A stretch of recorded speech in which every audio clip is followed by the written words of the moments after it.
on reading in fragile state. The first webinar, which happened last 2 weeks, provided high-level input on the issue addressing the opportunities and challenges associated with implementing reading program in fragile states. Today's webinar will go down one level to a specific fragile state, which is Pakistan, to hear success, challenges, and lessons learned regarding implementation of Pakistan reading project. We are happy that we have 3 speakers, that is 2 presenters and 1 discussant. Our first speaker is Kimberly Smith, Dr. Kimberly Smith, who is a technical advisor for Pakistan reading program. Kimberly Smith has many years of experience as a USAID domestic and international education researcher, trainer, and consultant, specializing in the foundations of reading. Her career has centered on literacy and second language acquisition, teacher professional development, literacy policy and practice, and the contextualization of research-based practice in formal and non-formal settings, primarily in low resource and fragile contexts. She has experience in field leadership and stakeholder capacity development in the areas of reading and supplementary material development, monitoring and evaluation, assessment and project management, as well as with in-service development for teacher and mentors. Her research has focused on early literacy acquisition in multilingual context, with primary emphasis on oral language development. Smith has been involved in literacy projects in Ethiopia, Democratic Republic of Congo, Iraq, Kenya, Lebanon, Liberia, Malawi, Mali, Niger, Senegal, South Africa, and Tanzania. In her current capacity with the International Rescue Committee, she provides technical support to the Pakistan Reading Project and IRC's literacy work. You are warmly welcome, Dr. Kimberly. Our second presenter is Shahida Maheen, who is an academic practitioner in Pakistan Reading Program. Shahida Maheen has been engaged in developmental activities over 25 years with various organizations. She has worked with the United States Agency for International Development, USAID, Education Project, and Pakistan's Provincial Education Department, Higher Education Commission, Elementary College of Education, universities and schools to develop reading specialization courses. As a technical expert, Maheen leads the process of Pakistan's reading learning resources development for the early grades and develop a comprehensive reading learning package for early grade teachers and students. She worked with provincial governments to revise the Urdu language curriculum in 2006. Furthermore, she worked with primary school children to improve their reading skills while providing reading resources through a mobile bus library. As a professional development facilitator, she leads many workshops for educators to improve teaching, working with teachers and parents in rural and urban areas. For instance, in family reading program, she engaged community youth work as literacy coaches, helping mothers and children as tutors, and facilitating reading resources. You are warmly welcome, Shahida. Our discussant for today is Daman Bozdar, who is a USAID Pakistan Mission. Daman Bozdar comes with over 10 years of substantial and progressively responsible diverse work experience and demonstrated competencies in multiple aspects of project planning and design, as well as project implementation and performance management. Since September 2010, Bozdar has worked with USAID Pakistan as a project management specialist for education and is responsible for implementing the USAID Pakistan Mission Basic Education Program of more than $2 million. He is currently serving as Agreement Officer's Representative or Program Manager for USAID Pakistan Missions, a flagship $165 million Pakistan Reading Project, and Activity Manager for the 40 million faculties of education. He is currently responsible for overnight and professional management, implementation, and direction for these 2 significant programs. He has a double master's degree in public administration and in education planning, Economics and International Development from the Institute of Education, University of London. Once again, I welcome all of you, the participants and the speakers. And my name is Aristarik Limo from GRN. I will be moderating this webinar. And therefore, we go straight to our first speaker, Dr. Kimberly. Dr. Kimberly, you're welcome. Thank you very much. Good morning. I'm Dr. Kimberly Smith, Technical Assistant with the IRC. I'm privileged of supporting the Pakistan Reading Project. I'm quite pleased that you'll have the opportunity to hear today from my remarkable colleagues Shahida and Daman, champion for literacy and gender equity in Pakistan. My apologies in advance for kind of going rather quickly, but we're saving the best for last, and I want us to guard the bulk of the time for both Shahida and Daman. So today we are going to build on the excellent presentation given by Susan Atari 2 weeks ago by discussing how to mitigate the effects of prolonged adverse conditions on learners. We will then look at key characteristics of the Pakistani context and begin an overview of the Pakistan Reading Project. Shahida will give us a more in-depth look at the implementation of the literacy intervention and discuss PRP challenges and successes. Lastly, I will discuss opportunities for further research. Children in crisis have specific needs that must be met to help them learn and thrive. Brain and neuroscience research demonstrate that when children face prolonged adversity, such as long-term displacement, violence, extreme poverty, they can experience a toxic stress reaction that changes the architecture of the brain, affecting their ability to learn and their well-being. Current evidence shows us that a safe and predictable and caring environment coupled with explicit teaching strategies regarding social and emotional skills can help mitigate these effects. The mandate of this project is focused on actionable literacy research. And because of the fragile nature of the Pakistani context factored into our professional development model is the training of teachers and key principles of IRC learning to read in a healing classroom. These include things like sense of safety, sense of self-control, sense of belonging, relationships with peers, feelings of self-confidence, personal attachments, and intellectual stimulation. At the end of this presentation, I will share with you briefly about research in which the IRC is currently engaged regarding implementation, evaluation, and measurement of SEL competencies. Pakistan is a complex and dynamic environment. But in terms of the geopolitical context, it shares the border with China, India, Iran, and Afghanistan. It's incredibly geographically diverse, with regions that are quite isolated. You have snowbound mountains, barren mountains, just deserts and plains that you find in areas like KP, Fata, and GB.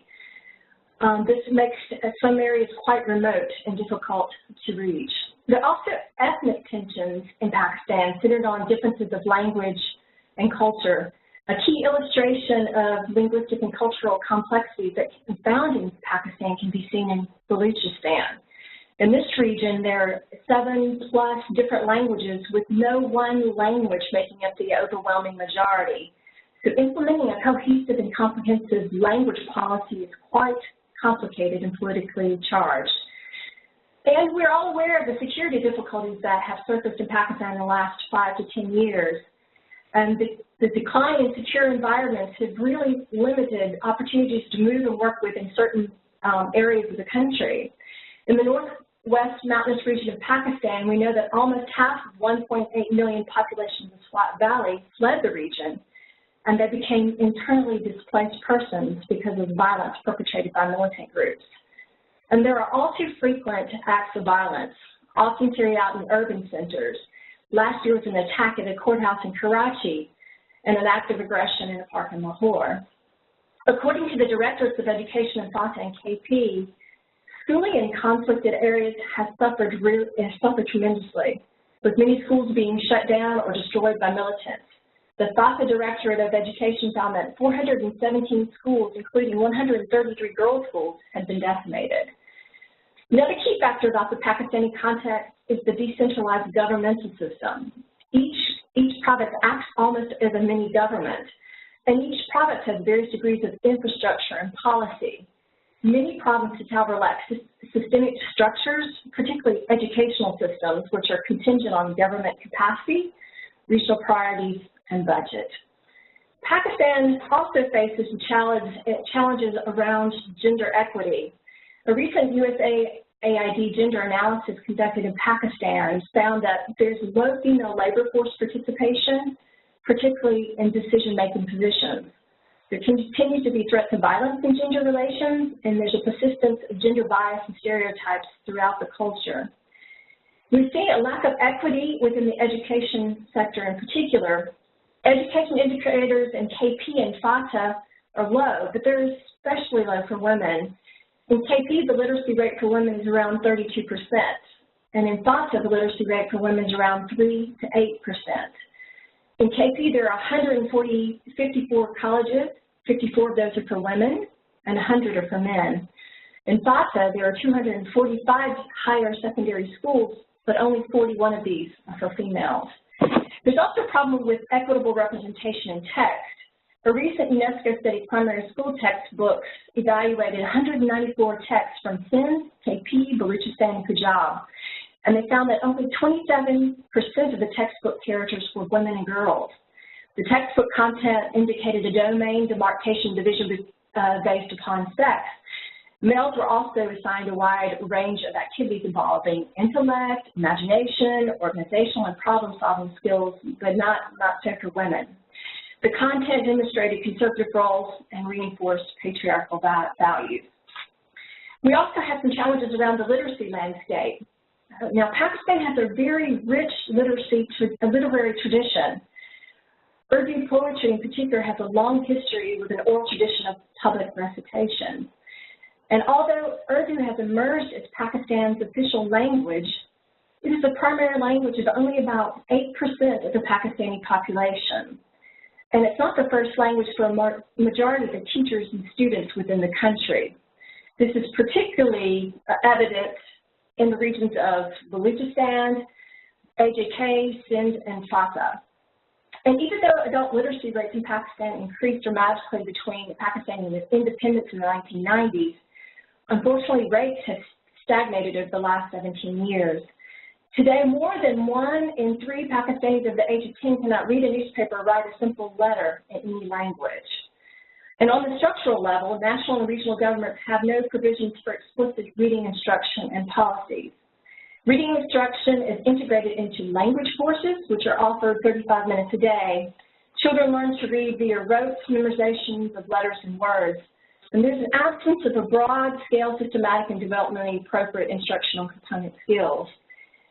Before the project, there's been no standards or benchmarks for reading, no time allotment for explicit reading instruction in the school day, no cohesive policies for reading support, no assessment for reading. Also, there's been a lack of pre- and in-service training and reading component skills in pedagogy.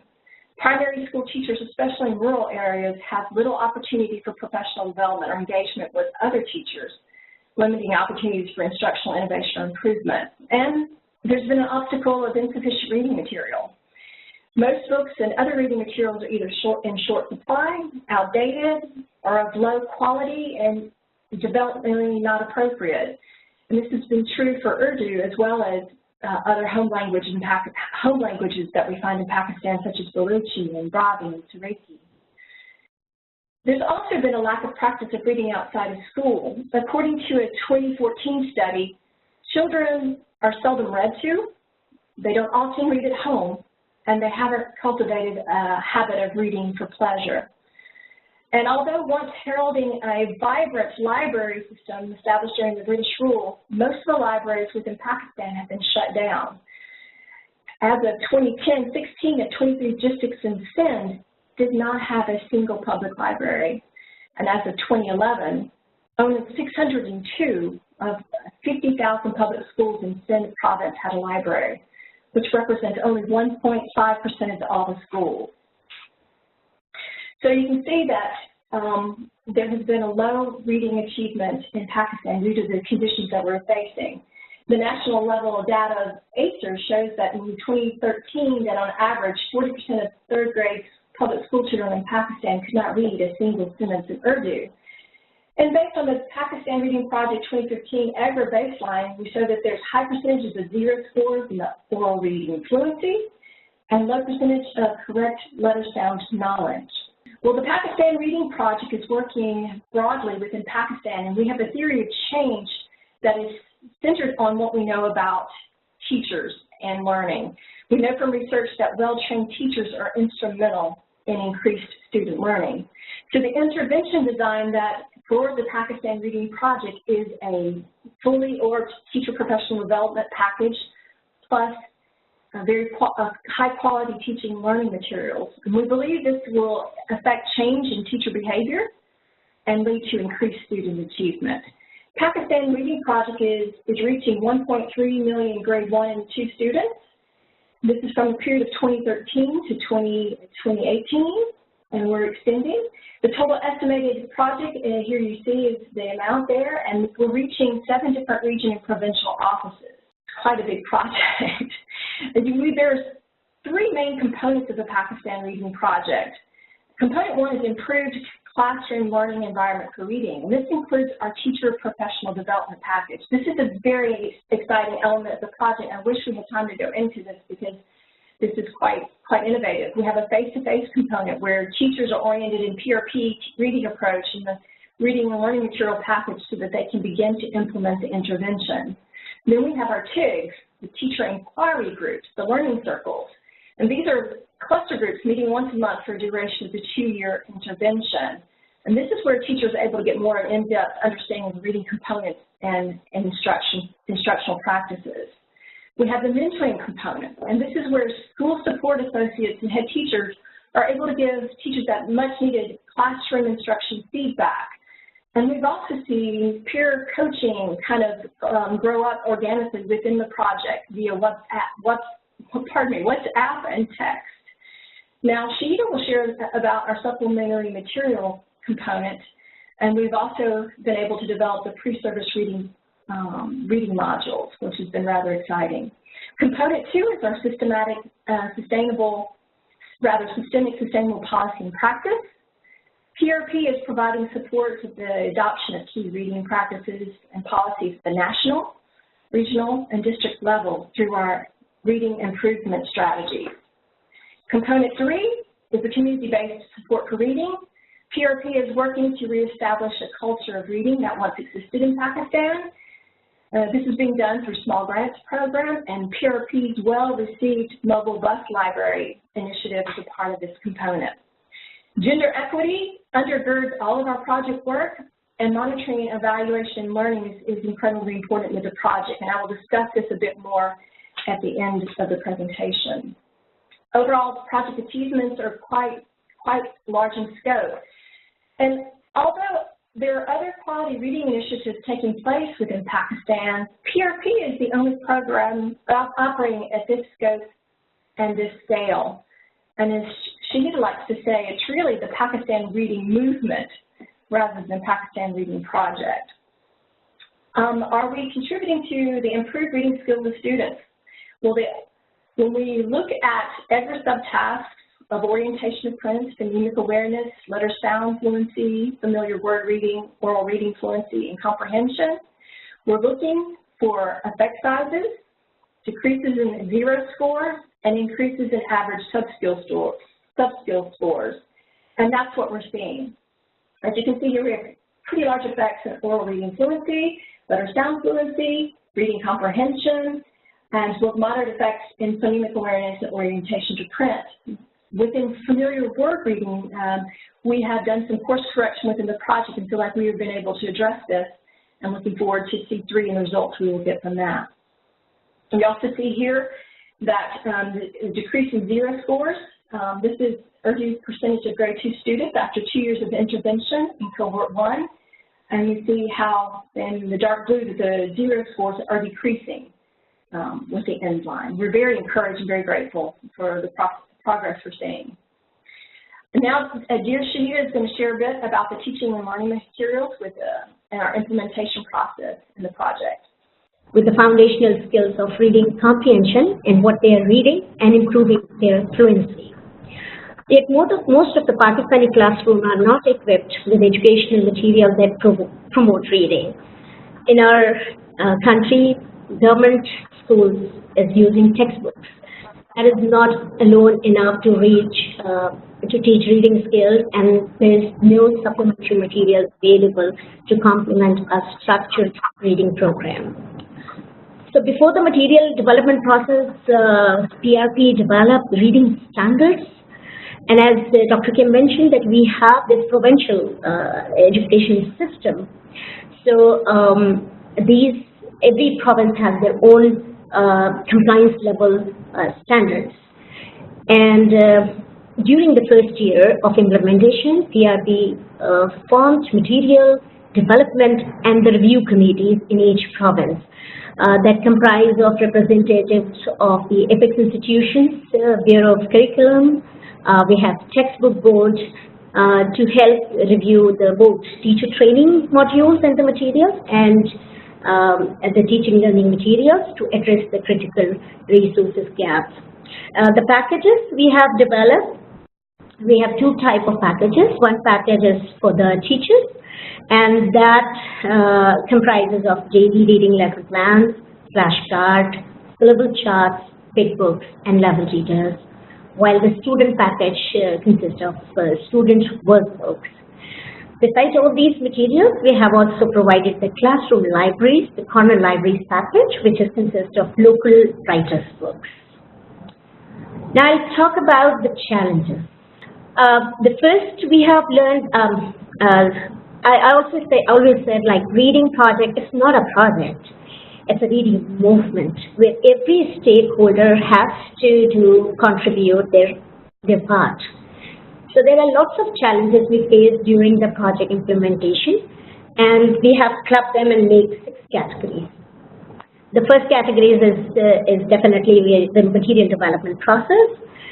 So the challenges we face is one of the things that I have discussed is the absence of the reading standards, which definitely with the support of Pakistan Reading Project, the provincial government is able to make the standards by specifying the minimum level of mastery students which they must demonstrate in their reading skills areas. The second thing that we actually struggled was the gender representation, the equal gender representation during the material development process. When you have asked, this is one of the experiences, when you ask the permission of material development process, the review committees, and we asked the provincial government to share the nominations with us. When the nomination came, we see most of them were the male-dominated nominations. And it's a lot of negotiation with the government to make a balance between the, all the committees. So we also have a very, very comprehensive gender analysis guide and checklist that we use to review our materials. And we make sure that we have the equal representation of male and female in the text. We have equally portrayed the learning, the both roles in the leading and the transformational roles. The language, the content, the illustration, they all should be gender equitable. One more thing with the materials we have learned, and I think whoever is going to start a reading project should see the language of that country. We have lots of local languages, and the languages that we were working with Pakistan Reading Project has the alpha-syllabic language structure. And we use a very explicit approach that teaches, first we teach the shapes, the names, the sounds, the orthographic symbols individually, and then we taught how to recognize the pattern. We join the syllable with the letters with the vowels and make the vowel buddies. And then, this reading approach is actually allow students to decode more fluently. And unfortunately, the textbook that we are using right now, or the material that has been developed by the local publishers, do not consider this linguistic approach. This is all about the materials challenges, and the second one is definitely the security situation is quite fragile in Pakistan. Pakistan, especially the provinces, the Balochistan, FATA, and KB are the most sensitive provinces, and the remaining provinces have different patches in the belts where the security situation is quite alarming. In this fragile scenario, PRP prefer to have provincial and district offices set up to deal with the provincial and the district government on a daily basis. There's a quite frequent liaison with them. Sometimes there's a travel restriction because we're working for the international organizations, especially in FATA. So we use an alternate strategy. We prefer to invite the participant in nearby city, which is Peshawar, that's close to FATA, and to have a meeting or the training session for the participants. USAID and PRP has been flexible, changing the implementation strategy according to the security situation. We have tried to work in FATA with international organizations some years back, but somehow it didn't work out. So this year we have changed the strategy with the support of USAID, and now we're working with a local organization who has the non-objection certificate to work in FATA. And also we give preference hiring local staff so that the on-the-job support is easy for them. One more thing, that due to the unpredictable security situation, sometimes we face the mobile phone service suspension. So for that reasons, we use the alternate means of communication, such as landline, Skype, WhatsApp, and some others. So this is somehow the security situation. And the third challenge that we face is about the governance system. We are actually navigating multiple provincial governments. It's not a central kind of thing. So it's like it resembles going to a scale of 6 countries. To deal with, definitely we set up the provincial and the district offices to liaison with the provincial departments. We face one more thing, which is a huge turnover of the ministries and the secretarial departments, which is definitely not in our control. So PRP is always very vigilant to keep a better relationship with the government, with the officials. So whoever came new, we keep them updated with the project progress. Transfer of teachers is again one of the issue.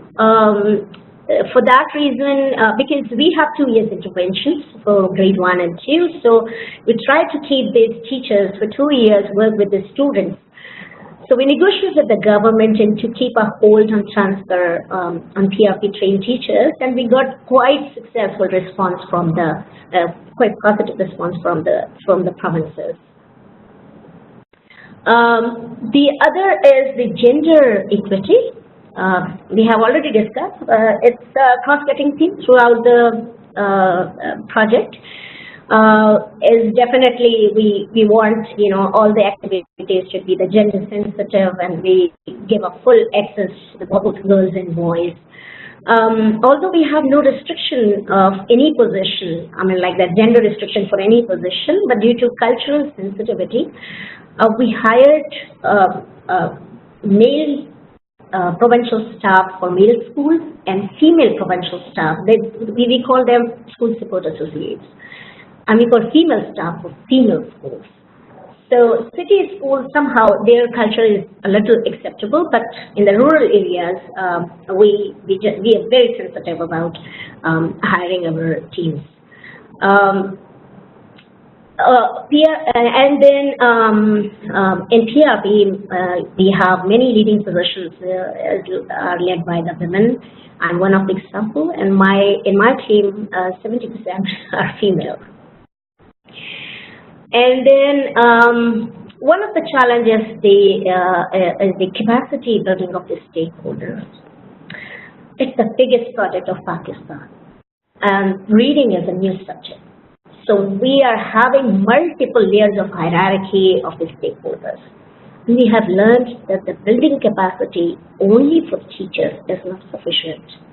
for the program. So PRP engaged all relevant stakeholders that include teachers, teacher educators, head teachers, academic supervisors, mentors, reading specialists, whatever the name. So we actually built the capacity for almost a period of a year. And then we have one more challenge, was the poor reading practices in the classroom. In the public school of Pakistan, the reading practices are quite alarming. Teacher usually writes the text on the blackboard and ask the students to repeat the text with the teachers without understanding of the sounds, letters, syllables. That creates a lot of vacuum. So PRP encouraged teachers reading with children, most like the shared reading, and nurturing environments. The topics are relevant to students, encourage discussion, vocabulary development. These all kinds of things. We actually train our teachers on it. And then we support collaborative learning. We ask teachers, engage students working with peers and groups, sometimes independently. So this helps the students to improve their decoding skills. Now come to the successes. Of course, during all these challenges, we have lots of successes that we can celebrate.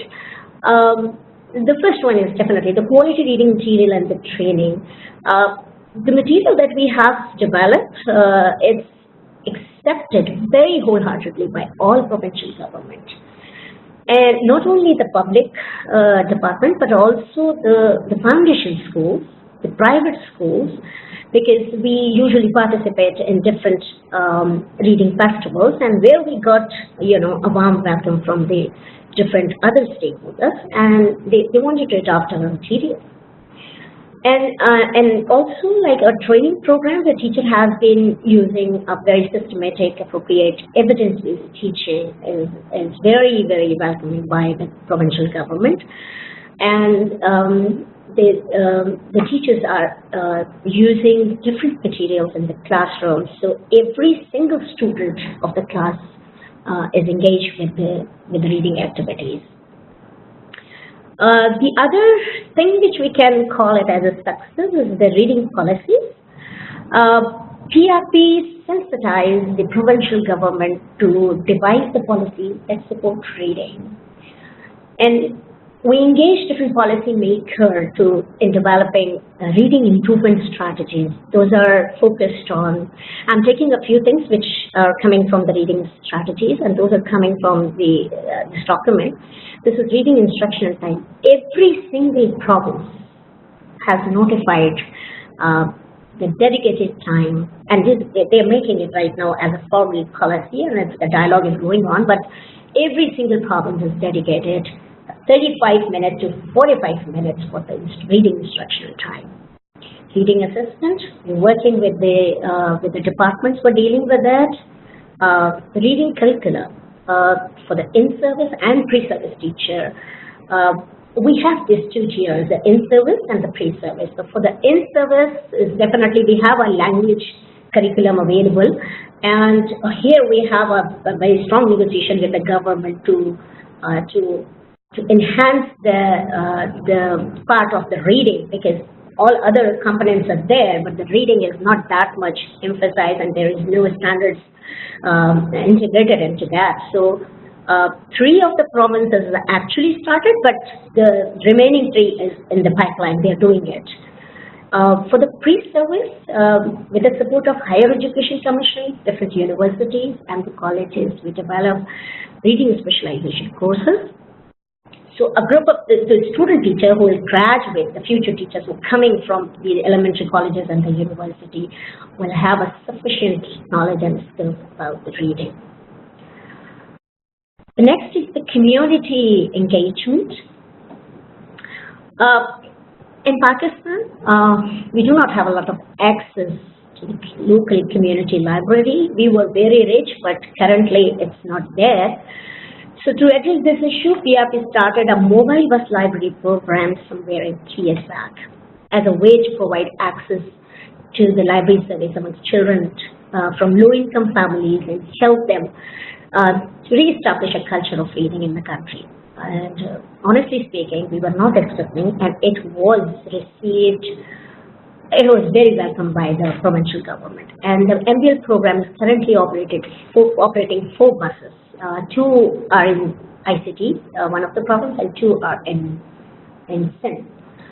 So ICT, the target that we have taken from the project, we have completed with 100 schools. But the provincial government said, okay, we are interested to continue it and to go for a larger scale, and we'll do it on our own resources. So we are going to hand over in the next quarter. We are going to hand over these 2 buses to one of the local, the provincial government.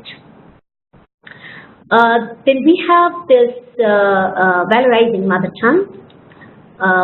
In Pakistan, we have the medium of instruction in most of the schools is Urdu, except Sindh, where we have 2 languages, Urdu and Sindhi.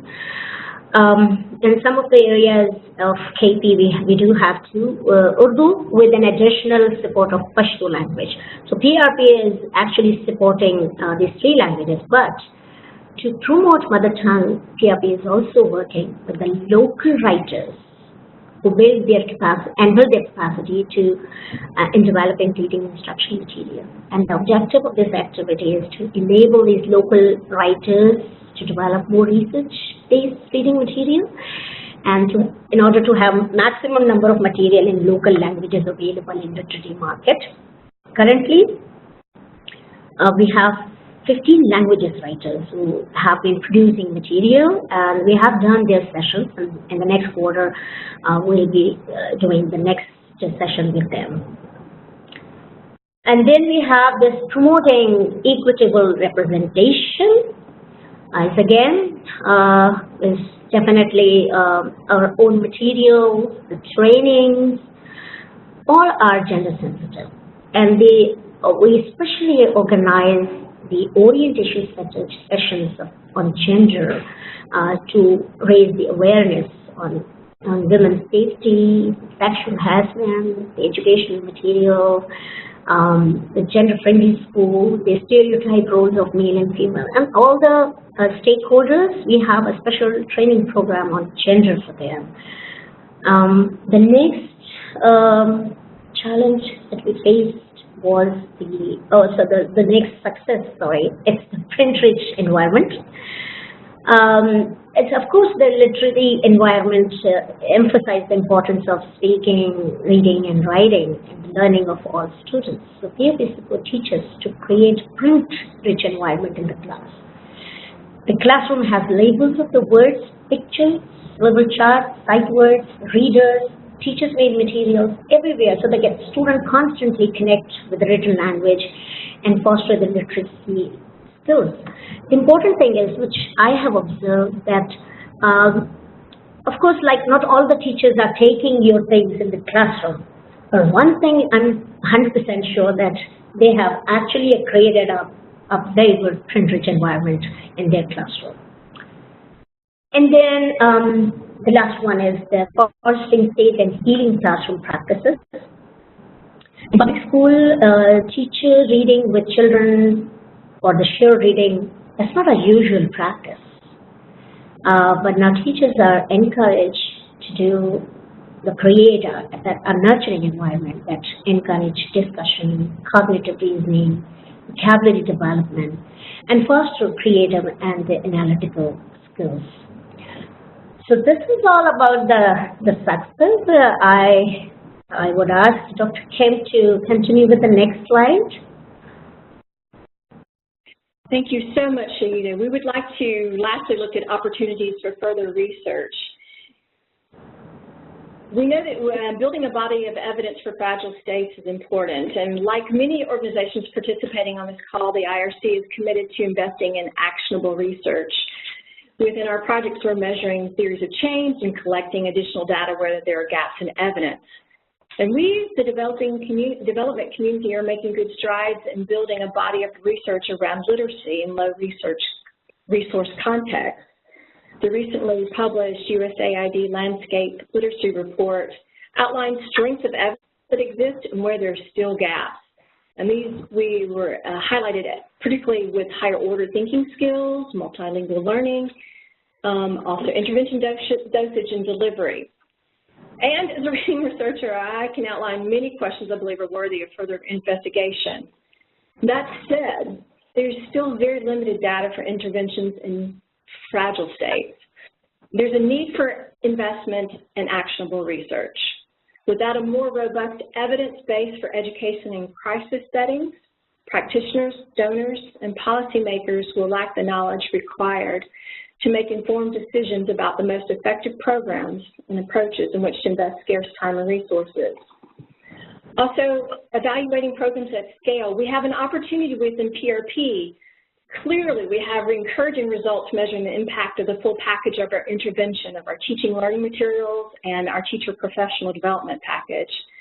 For the cohort 3, we're interested in additional questions, evaluating cost and effectiveness of varying arms of our teacher professional development model to get more granular data on what results in improvement of student reading in this kind of context at scale. We're interested in knowing what is the greatest output for the greatest number of children. And we believe this data will help the Pakistani government better understand what elements of intervention warrant priority and investment. And lastly, considering program impact on both academic skills and social emotional well-being. The evidence is clear. Children need to build academic skills and social emotional skills to survive and thrive in fragile contexts. It's also clear that more data is needed around SEL. The IRC is investing in this area. We are developing teacher training and manuals around defined SEL competencies and activities and measuring the effect. We're currently conducting research on this SEL package in Lebanon, Niger, and Sierra Leone. The initial results from these interventions are promising, and we're expecting results from the analysis currently underway soon. So with that in mind. Thank you very much, Dr. Kimberly and Shahida, for such a wonderful presentation. We enjoyed listening. Now I welcome Daman. Thank you. Thank you very much, Dr. Kim and Shahida, for a wonderful presentation. Before I start to recap the discussion and presentations, I have one question. I mean, both of you can address. My question is regarding how you talk about the context of fragility, Dr. Kim talked about. My question is how PRP material you have addressed those factors of fragility, in the teaching learning materials of Pakistan Reading Program. Related question is, you talk about 15 languages, you engage the writers, different writers, local writers. If you elaborate what is important, because program is currently supporting 3 medium of instructions, Sindhi, Pashto, and Urdu. What is the importance of other languages, material of other languages in Pakistan? Thank you, Daman. The first thing is about how do we address the fragility in our materials. In Pakistani context, we know that the challenges that I have discussed before, we actually take care of all these issues and try to address in our materials. We see that the material is definitely the gender sensitive. We try to add the leading role of female in many of our stories. We try to promote the local story, which somehow have been missed. And then we try to do the problem-solving skills of the students. We try to engage how to respect other religions, how to tolerate, how to integrate yourself with other communities. These all sensitive issues we very technically address in our materials.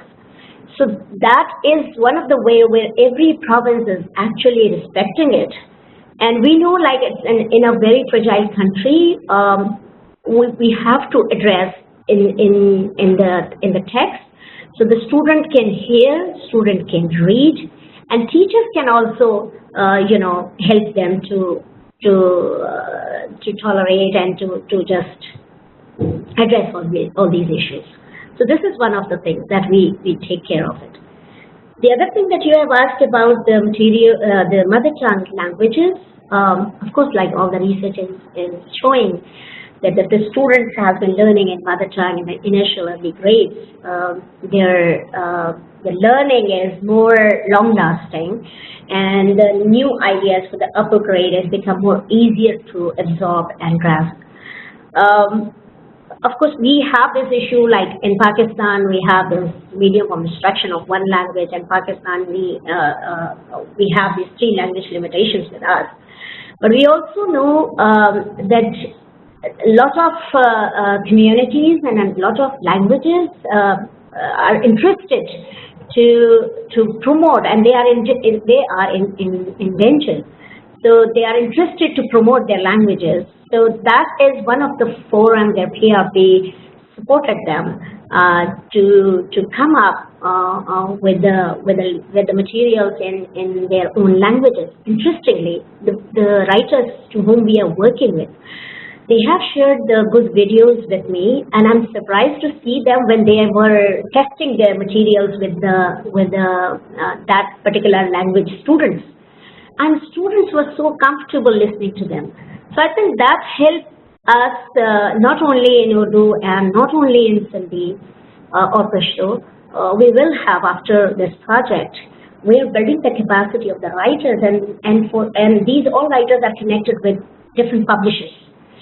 And here is a commitment with the publisher, because they nominated their writers, and we are hoping that in future we will have more materials available in the mother tongue. Dr. Kim, do you want to add? I think that was a great comprehensive answer. Thank you, Shahida. Okay, thank you. Thank you very much, Shahida. This is really helpful.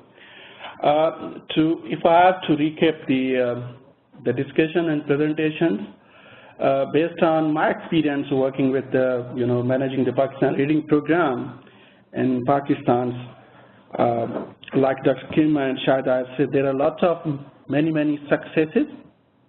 And if we look at in the lens of the fragility context in Pakistan, we know that there is element of exclusion, violence, insecurity, and the public disengagement in education, low budget of education sectors, whatever. They give the 2.2 of GDP, but 90% go into the recurring cost. And we know that from our history and geography, that also indicates some pattern of fragility in Pakistan. But the key takeaway, I would say, here from the presentations, number one, engage the government bodies from top to bottom, from district to provincial, sub-national, and the national level. If you really engage with the government bodies and institutions, that creates a sense of strong ownership for the program. And PRP did that great job engaging all government relevant entities, organizations, institutions, and departments. That is one. Number two, and that is start from the district to the federal level. In terms of the governance, engaging the provincial secretaries in the steering committees, project steering committee, where they discuss the quarterly progress of the project, engaging the technical advisory group and the technical steering committee groups in the provincial level. That is where they really see the progress of the program, and they share their thoughts and the suggestions and input at the provincial level.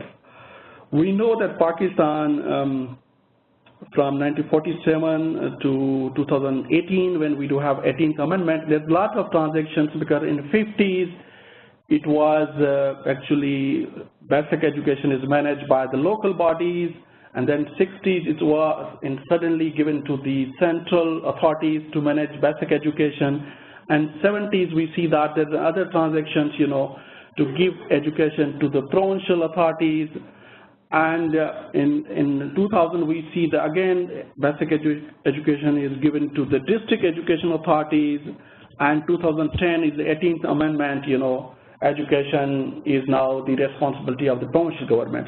So this is the changes in the history in the context of Pakistan, which really I see not created the right directions. Who is real authority to manage basic education? So these are some factors and patterns in terms of fragility in the context of Pakistan.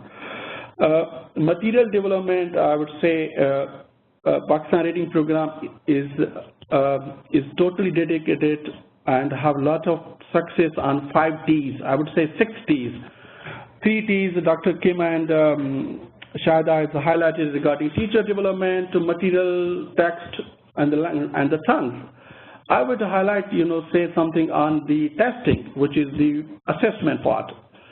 So PRP is also very robust formative assessment mechanism, and we do have some baseline and midline assessment regularly. That's where the project team actually provide the guidance to the school support associate based on those assessments, which are the district, which are the schools who are really facing the crisis. They need more support. So this is the role where assessment play. In addition to the testing, I would say the element of technology. So every teacher, school support associate, and the mentors, they are well equipped with the technology. So every teacher has tablets with the all guidance on sounds of the different languages, how to teach that languages. So reading pedagogy and e-reader is completely in those are available, and equipped technologies available for those teachers who actually get support from that using the tablet, the computer tablet. And also they get some feedback from SMS, if there are some teachers like from remote region, from Balochistan or Gilgit, they have some issue, they can text and the PRP team can follow up through sending their text messages, getting their feedback. So these elements of 5T, 6Ts are very strong in the Pakistan Reading Program, focusing on mother tongues, focusing on teachers, new reading pedagogy techniques, text in mother tongues, testing, and the technology. So there's a good shape of having all elements of those essential for the reading pedagogy. In addition to that, Shahida said that we developed the reading material engaging all, I would say, the Reading Development Committee or Review Material Committee and Material Development Committee. They are the people from the government. So they hire the language expert from the government. They are engaged in the process, so they own the materials. If they don't have the feelings is the material coming from any third party or any donors driven, they feel this is the material they have developed. So PRP played their role to provide the technical assistance and technical capacity building of those writers and review committee members. In 1 or 2 provinces, for example, Dr. Kim talked about the Balochistan. So Balochistan has 6 languages. They have developed the textbooks in 6 languages, but they don't have the expertise and capacity to have some material in reading material in mother tongue. So through our reading improvement strategies and the PRP technical team, the program is in a good shape to build the capacity of the government so that they can scale up and integrate the reading element in their textbooks, to reform their textbooks as well. So, and we see that some ownership, also some provincial government, they are actually putting budget from their own side to train their non-PRP teachers on the reading pedagogy, reading assessment, and the other element of readings. So some provinces are putting as a pilot for 3,000 teachers, some are putting the support in their budget. So what we see from last couple of years experience now, government really starting owning the reading program. And I totally agree with Shahida's comments that this is now very popular reading movement in Pakistan, because there's the reading festivals in all big cities, not only big cities, but the small towns in Pakistan, to celebrate the culture of readings, to celebrate the the book loving, and inviting the all segment of society, from kids to parents, to promote the reading culture. So that's what we see. The very success is what we witness in Pakistan, that the reading movements and on in Pakistan. One last comment I would say, last few months, we also see that based on the PRP's policies interventions, 28 policies has been adopted by the government of Pakistan. Last 2 months, the Senate of the Pakistan, which is the highest policy making authority, they actually legislate a bill which is promoting the status of 4 provincial languages as the national languages. So the bill is now under debate with the National Assembly, but this is one of the success, I would say, based on the efforts of the reading interventions in Pakistan. Now the discussion debate in the policy circle, highest policy backing bodies in Pakistan, Senate and National Assembly. So we are very hopeful that the status of other languages, particularly the provincial languages, will be promoted as national languages, which give more space to those languages to develop materials, to hire teachers, and so many other things in Pakistan. That's it. Thank you very much. If there is any questions, yeah, you are most welcome from participants. We will try to address their questions.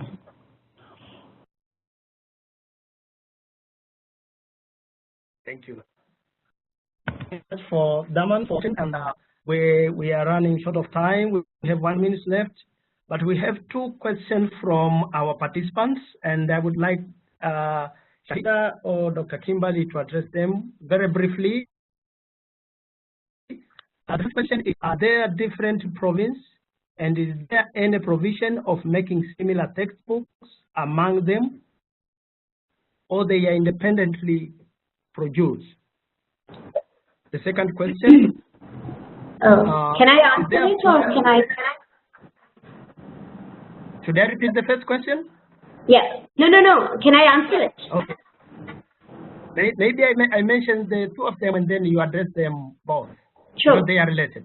Okay. Okay. The second question is there plans to measure the gender and socio-emotional skills impact of Pakistan reading program, given their importance in fragile contexts? Does the program have any resilience component?